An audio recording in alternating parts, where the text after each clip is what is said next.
Qui s'est retrouvé sans ses jambes? Toi ou ton père? Il y a beaucoup à dire. Je veux bien te conter en partie mon histoire, mais par où souhaites-tu que je commence? Quand as-tu commencé à ne pas t'écouter? Toi au moins tu es direct. Je crois que j'ai cessé de m'écouter dès la plus tendre enfance. Je fais partie des personnes qui ont des souvenirs quasiment jusqu'à la naissance. Rajoute à ça les souvenirs de plusieurs incarnations précédentes, et tu te retrouves avec un sacré bordel dans la tête. Depuis petite, je n'avais de cesse de demander à mes parents pourquoi j'étais une fille, et pourquoi je vivais en France avec eux. Où sont mes vrais parents? Ma mère n'en pouvait plus de me répéter qu'elle ne comprenait pas ma question.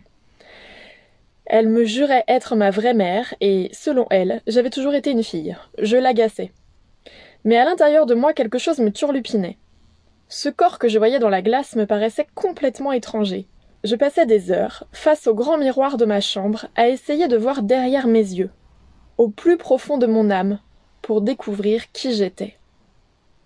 Au fond de moi, je le savais. J'étais un homme et mes parents vivaient en Allemagne. Alors que faisais-je là? Dans ce corps si féminin et avec ces gens que je ne connaissais pas, où était ma vraie famille? À 7 ans, je suis partie en voyage scolaire en Allemagne. C'est là-bas que c'est devenu une évidence. Je me sentais chez moi. Cette langue chantait à mes oreilles. Mon cœur vibrait d'une joie nouvelle de me sentir à ma place. Ma mère m'a pourtant montré les photos d'elle à la maternité, me tenant dans ses bras, fraîchement sortie de son ventre. Je m'interrogeais chaque jour. J'avais bien compris que j'étais Durga, petite fille française née à Angers. Mais alors d'où me venaient ces souvenirs de guerre, de fuite et ce sentiment intrinsèque d'être un homme au plus profond de moi? Le bruit des pas des militaires me procurait des crises d'angoisse terribles. J'en faisais des rêves cauchemardesques, presque chaque nuit, me réveillant en sueur. Un cauchemar est revenu sans cesse pendant des années. Toujours le même. Je suis un homme en tenue militaire, il fait nuit sombre et je suis paniquée.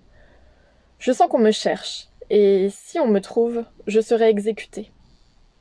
Je me réfugie dans une ruelle, plaque mon corps dans l'ombre d'une porte cochère et retiens ma respiration. J'entends le bruit des pas cadencés des militaires à ma poursuite. Le son de leurs bottes sur les pavés me glace le sang. Je jette un œil pour voir où ils sont. L'un d'eux m'aperçoit et alerte ses camarades. La terreur m'envahit et je me réveille en sursaut. Et je te le donne en mille. Devine quel métier faisait mon père? Je sais pas, majorette chez les SS? Presque. Il était démineur et me traînait à la caserne de l'armée tous les mercredis. Je mangeais aux messes avec lui et ses collègues haut gradés. Il m'apprenait également en cachette de ma mère à désamorcer des mines le week-end. Je me souviens qu'on disait à ma mère qu'on fabriquait une maison en bois pour mes poupées au sous-sol de la maison. Quand elle descendait pour nous dire de venir à table, il fallait être rapide pour camoufler les preuves de notre expérience secrète. J'ai décidé de ne plus embêter ma mère avec mes questions et me boucher les oreilles quand je voyais les collègues de mon père traverser la caserne en rythme. Je me suis aussi bouché la conscience sur mes ressentis et expériences inexplicables. Je comprends que tu aies cessé de t'écouter. Qui d'autre a manqué à t'écouter? Mes professeurs. Depuis le CP, chaque année, ils nous posaient la question fatidique « Quel métier voudrais-tu faire plus tard ?» Et ma réponse restait invariable avec les années « Je veux être danseuse ». Il n'y a rien, vraiment rien, qui me mettait plus en joie que de danser. Je me sentais connectée à l'amour quand je montais sur scène. Un sentiment de bien-être m'enveloppait et j'avais la certitude d'être à ma place. Mon second choix était de devenir bonne sœur. J'en rêvais depuis que j'avais lu un livre sur la vie de Mère Teresa. J'échangeais beaucoup de lettres à ce propos avec une grande tante qui a monté un orphelinat au Bangladesh après être rentrée dans les ordres, sœur Lucie. Les premières années, mes parents et professeurs accueillaient ma réponse avec sourire. Puis avec le temps, les adultes trouvaient ma lubie moins charmante. S'ensuivait la redondante question « Oui, mais que veux-tu faire comme vrai métier ?» Voilà mon tour d'être dans l'incompréhension. Qui a décidé que danseuse n'était pas un vrai métier? Plus on me l'interdisait, et plus ma volonté se faisait de faire.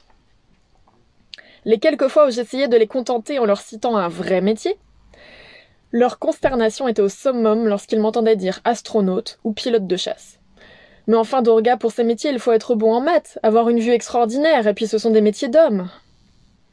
Alors, faute de soutien, je revenais tant qu'à faire à mon premier amour, la danse. Mes parents passeront leur vie à me le rappeler, il ne faut pas confondre rêve et réalité, hobby et métier. Tu comprends, Dorga, si tu as un accident et que tu ne peux plus danser, de quoi vas-tu vivre?